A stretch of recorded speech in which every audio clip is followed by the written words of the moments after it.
This is Amplify You, the podcast about you discovering your message and broadcasting it to the world. If you're a coach, author, or speaker, you'll want to tune in. If you're looking for the best return on your time investment to get your message out to the world in a bigger way, we're giving you full access and behind the scenes look of how we're running our podcast, how our clients have found success, and what you can do to launch your podcast today. The world needs your message. I'm Michelle Abraham, the host. Join my family as we unleash your unique genius and find the connections you need to launch your adventure today. Join us and let's get amplified.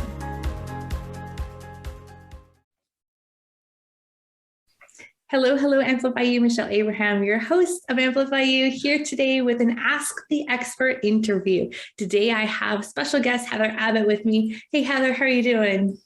Amazing, Michelle. How are you? I'm doing great. This is a great time to have you on, Heather, because we have not talked about finances in a long time. Let me tell you guys a little bit more about Heather. Heather is a prosperity pro, a speaker, coach, author, and a podcast host of Prosperity and Possibilities. So she uses her 30 years of experience as a CPA and financial advisor to help us entrepreneurs get that mindset right around our finances and to make those big shifts in our life. So Heather, I'm so glad that we're having this conversation. As the beginning of the year comes around, I think finances are in a lot of people's minds. How can we make this year better than last year? For me, it's how can I save more of what I make rather than spending. I went a little bit of spending last year. So I would love to just start with, what are some big tips that you have going into this year for entrepreneurs? First of all, don't be afraid of your money. Don't be afraid of the numbers. And it's easy to say, but so many people are. They just don't want to look because they don't have an easy way to look. I do offer an easy way to look, the freebie on my website, which I think I gave you a link for one. That is an overview of a system that is a totally different way to look at your finances. It's easy, so easy. And that is key, making it easy. Anything that's hard, it takes a lot more motivation and willpower to get it done. Whereas if we only have to do something small, it only requires a tiny bit of willpower and we're much more likely to get it done and stick to doing it. That makes a lot of sense. You know, it's interesting. Last year was probably my first year in business where I actually looked at my numbers on a weekly basis and I had goals with my numbers. And boy, did I see a change in those numbers over the year. And I really honestly think it was just from looking at them, being aware of the numbers instead of just, forgetting about them or like shoving them away or not wanting to look at them. And it was really interesting. So I love what you're saying, how it has to be something simple, and I think consistency too probably plays a big part in it as well. Yeah, it's like your homework in high school. Just because you don't look at it doesn't make it go away. I tried that. Didn't work. You still lose points, but in business, you lose money and potentially your business. So if you don't want to deal with the numbers, definitely hire a bookkeeper, hire someone to do it, but you have to look at it still. You have to talk to that person.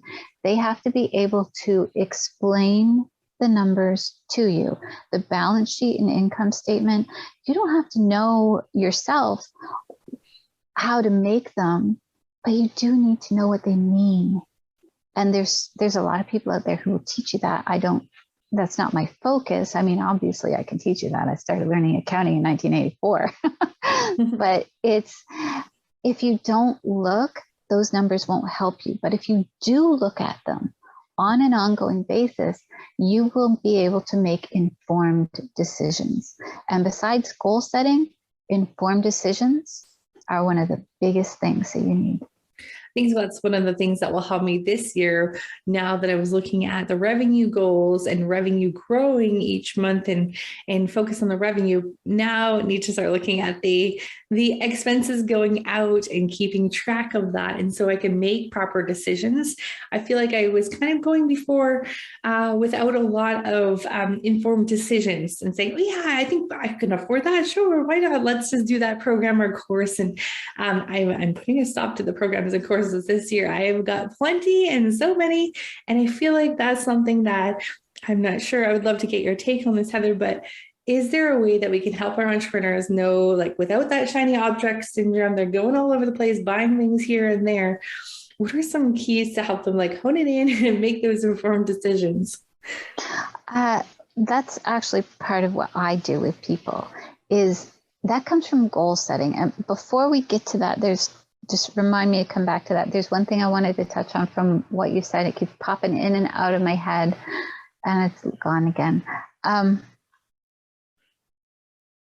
Ew, I wish I remembered it. It was really good.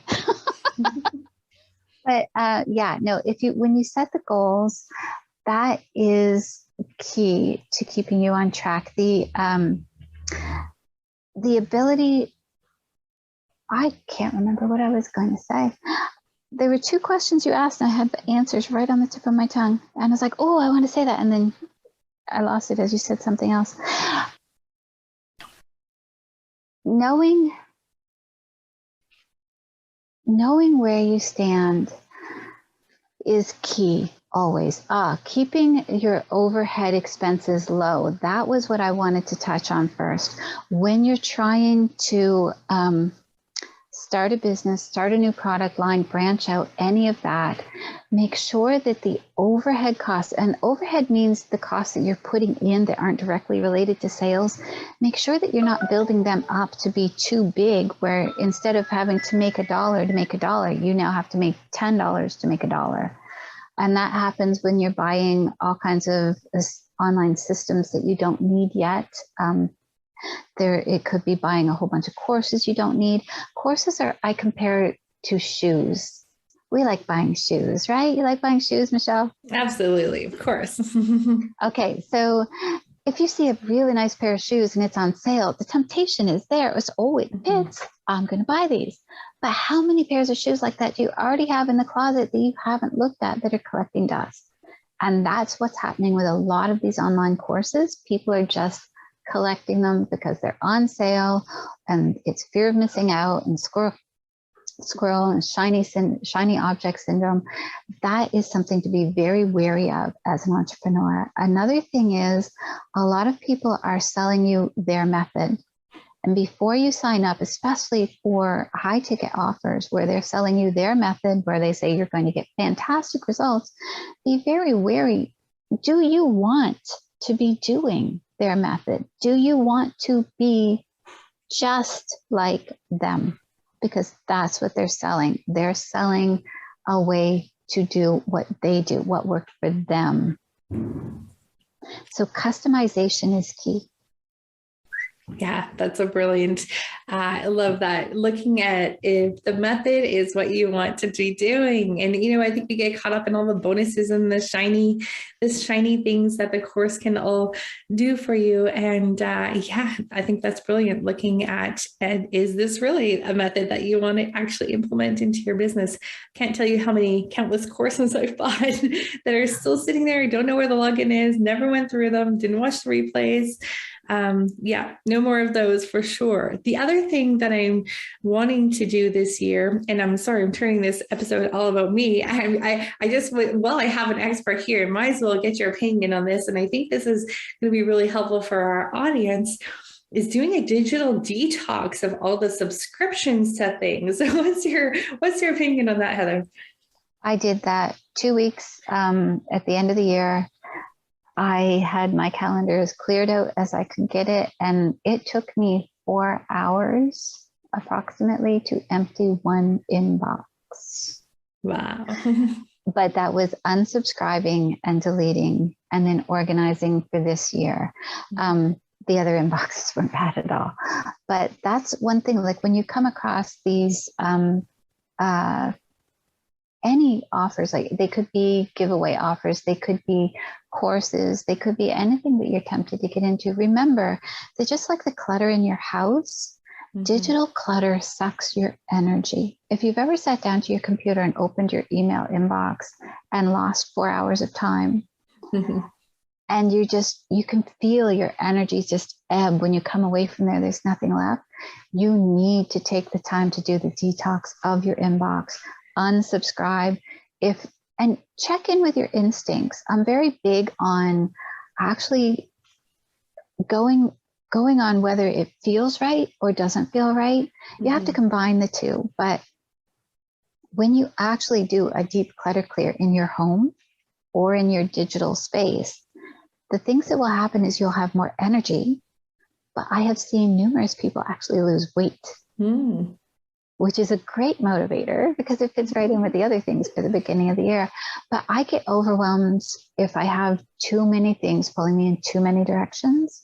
So you really need to narrow them down and focus. And what I do with that is I help people to figure out what their biggest goal is. Do you want me to share a little tip on how to do that? Sure. Yeah. Great. And I was actually thinking the subscriptions I was thinking of is actually the ones that you're paying for. That's probably should be the first ones we look at, right? Those subscriptions that come out that we don't even know because they're $4 or $3 or $2. Those should probably be the first ones that go before the inbox ones. And then for sure the inbox ones. I know my inbox is insane. So yes. Totally agree. Definitely. There were, and you do have to call out anything that you're not actually using. It's the same as anything you're not actually wearing. You should get rid of. If you're not actually using it, yes, it is a great time. And that's one of the things, if you look at my system, it gives you absolute clarity on where all your money is going. So you will be able to make those informed decisions on what you want to do. But to get to the goals, there's two different ways to do this. The most common way is take an hour and a notebook, and you're going to do a brain dump of what's important to you. And what brings you joy is another exercise you can do this with. And you have to do that when you're in a good mood, because you don't have access to those answers when you're in a bad mood. So I encourage you to do both. 1 hour for what makes you happy and brings you joy, but do another hour for what are the goals that matter to me. And the other way I look at it is when you get to the end of your life and you're laying on your deathbed and you're very happy and satisfied with your life, what are the things that you did that make you so happy with how you spent your life? That's your answer. That's what you're driving towards. And that will help you work backward from there to what should be important now. And once you have your goals, because you can't hit a target if you can't define it, right? So setting the goal and then working towards it. But when you do the mind dump of the things that you want to do, like I'm combining the two things here. When you look at what you want to do that hour, the reason it takes an hour is because you have so many things top of mind, and those are all going to come out tumbling over each other. You won't be able to write fast enough. For like 10, 15 minutes, you're just going to be going, oh my gosh, there's so much. I can't do this. There's too many. Keep going, push through it, because it will slow down. And once it slows down, this is why you have to do it all in one sitting.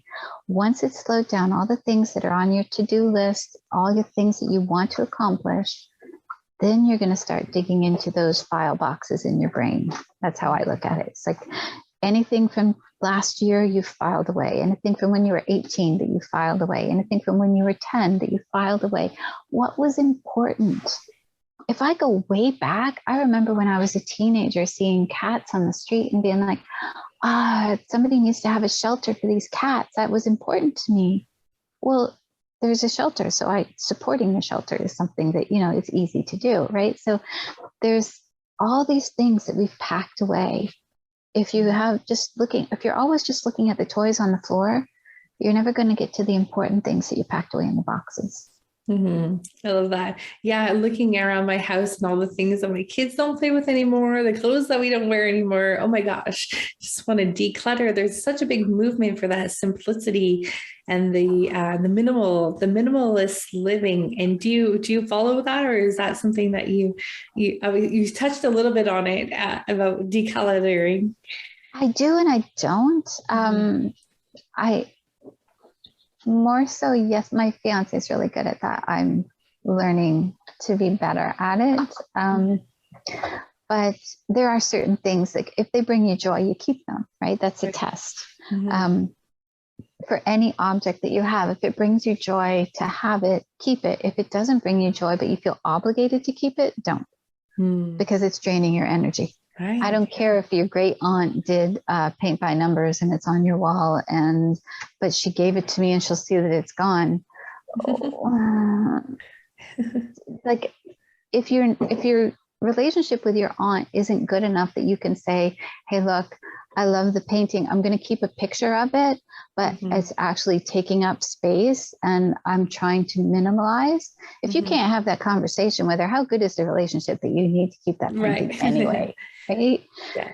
So yes, you do need to. But I mean, when you're clearing your kids' stuff out, if you come across Lego, you can send that to me.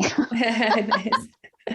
But no, there are certain things, like even I have a lot of rocks and crystals and stuff, but I will put some away. I don't get rid of them because I love them and they do bring me joy. There may not be space to put them all out, but even just opening that box, it's like, ooh, look at this one. Ooh, right? Like so that's the measurement. If it brings you joy, keep it. If it doesn't, get rid of it. Now, can we take that same principle and apply it to our finances? Like when we're spending? Yes, definitely. When you're putting your money towards something, if it's something you feel like you should be doing, shoulds are horrible. Don't do them. Don't. The shoulds are energy sucks. That's what they are. If it's something that you have to do because it's going to move your business forward, and that's a good measurement. Is this going to move my business forward? Joe DeMaria, great guy. He has Teach to Scale. He always says, what are you hiring this to do? When it comes to your business, anything that you start, any project you start, anything that you buy, anywhere you're putting your money or your energy and attention, what are you hiring it to do? And is it going to be worth that investment of time or energy or money?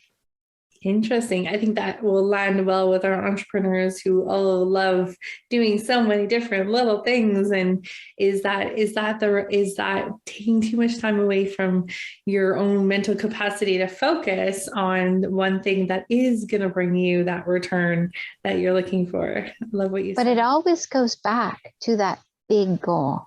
What is it truly important to you in this lifetime? And are these little things that you're doing moving you toward it, or are they not? Because that's what I do. I help you define that goal.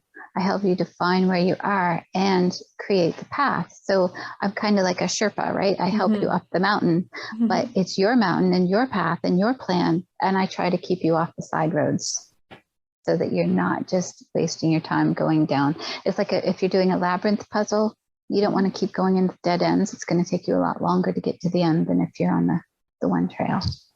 That's right. Yeah. What do you find? What are some tips that you have for us to get started looking at finances? So maybe our listeners haven't been paying attention to any of those things. You've shared some really great tools to do a big mind dump, and then you set the goal. And then what are some steps on a daily basis that we can do?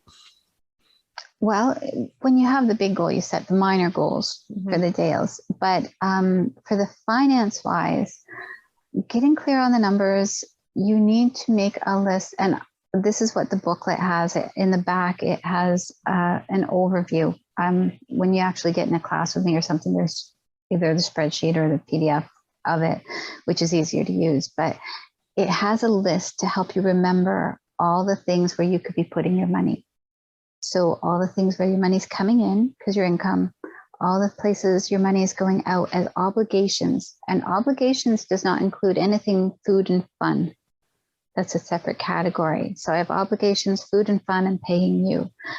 Food and fun is anything that you decide how much you're going to spend on it, spur of the moment. And we know that with food, it's very discretionary, right? Like you could go eat in a restaurant, you could be clipping coupons using the flyers and have a meal plan. So it can go so many ways. All your addictions, your pets, all the things that you love to do, they tend to be in food and fun. Obligations are the things that you can easily put a number to, because you're not going to be tempted to go out and spend, it's like, oh, I think I should splurge on gas this week. No. You're going to fill your tank and it's probably going to be about the same amount you spent the week before. So those are related to housing and transportation and medical, and they can be donations. It can be travel. If you know that that's something that's going to happen and you know how much it's going to be, yes, that can be in obligations. But obligations, you're going to take that number. I get you to convert everything to weekly. I tell you how to do it in that booklet. Convert it all to weekly and take your obligations as a percentage of your net income. And there are some details to that you have to know, but as a percentage, so you take the income, you take the obligations, divide it by the income, and it'll give you a percentage. That is where you stand on your means level. Are you living within your means or are you not? So if you come in at 80%, I can tell you right now, you're finding things tight. You're not having much money left over for money. You're running up against times when you don't have any cash. If you're at 50%, oh my gosh, you're doing so well. That's great. But I've seen people over 100% on that. Like the obligations were higher than their net income for the week. But because you fill it out the way I tell you to, you see what all those obligations are and you have a list. And when you've converted it to weekly, all those larger ones will jump right out at you. And it makes it easy to trim if you need to trim or change what you need to change. Yeah, that's great. So Heather, while we're talking about that, why don't we share where people can find your booklet to help them kind of it's called 3 Steps to Money Clarity, right? Yeah. Yeah. And then they just go to your website and find it there. Okay. Yeah, it's on at the very top of the website. When you come in, it says be an insider because it puts you on my email list where you will not get bombarded with emails. I guarantee it. But anytime I'm doing something, when I post podcasts, I will send out an article and let you know that it's up. If there's new content or if I have something valuable to say, or if I'm giving something away or discounting something, I'll let you know. But you don't get a ton of emails there. Perfect. But, we'll link it. We'll link it in the chat, but it's HC Abbott, ABBOTT.ca. You can go there, guys, and grab it. And Heather, before we let you go, tell us a little bit about your podcast. When people want to hear a little bit more about what you're doing and what you're up to, take us to the podcast. The podcast is Prosperity and Possibilities. You can get to it at hcabbott.ca/P&P, takes you to the YouTube version, or just search Prosperity and Possibilities. But what I'm doing on there is helping you to recognize the possibilities in your life. And every episode, my goal is to have you walk away with an actionable tip to increase your prosperity, which is joy and wealth, because wealth without joy is not true prosperity. But so I say get a notebook when you start watching. I've only got 3 episodes up. And one of them is me telling my story, which is a longer episode. It's important because there's a lot of people who go through the similar thing, and I want them to know it's an important journey. I recommend it. People listen. It's called Abused to Abundance. And the other episode's up. One is on a holograph will, and one is setting priorities. So there's more coming. I have some interviews that are going to be going up, but they tend to be every 2 weeks right now, and it's not regular, but it's getting there. So I just have some writing to do before I post them. That's okay. You have some things for people to go and listen to if they head over there right now. So make sure you guys go check it out. It is Prosperity and Possibilities.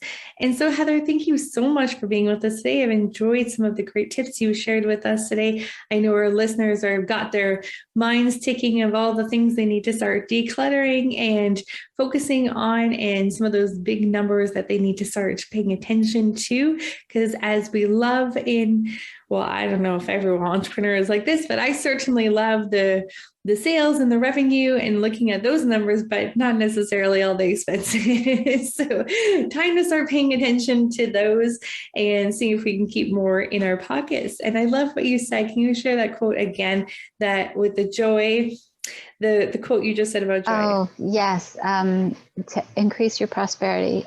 Prosperity is wealth and joy, because wealth without joy is not true prosperity.